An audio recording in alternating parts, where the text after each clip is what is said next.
on the political side, in Pennsylvania, Michigan, Ohio particularly, there are lots of blue-collar Catholics who hear this as more bullying.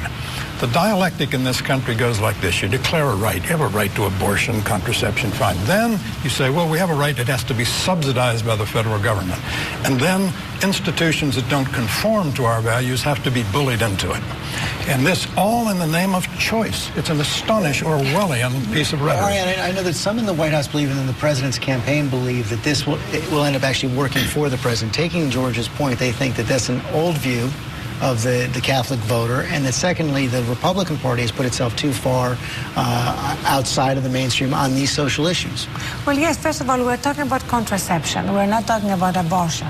And we're talking about the fact that so many of the employees of Catholic institutions are not Catholic. So this is such another basic right. And the fact that, again, this is politicized is taking us away from the major issues we should be debating right now. Excuse me, why isn't it politicizing abortion when Coleman decides to subsidize Planned Parenthood, which is in the abortion business, but politicizing it when you withdraw that money?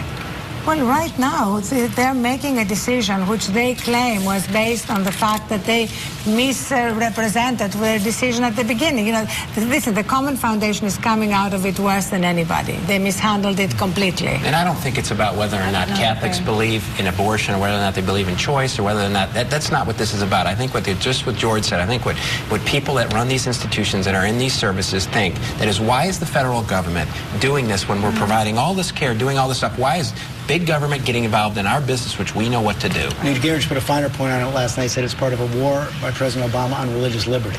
Well, there's a lack of choice. It's a stunning display of irony when you look at all of this. For instance, Komen is excoriated over their choice to a private charity to do what they want with their money, and here you have the government now saying that you don't have a choice to be able to practice your religious liberty, and these institutions have to comply with this particular mandate that goes against their freedom and liberty. So it's irony.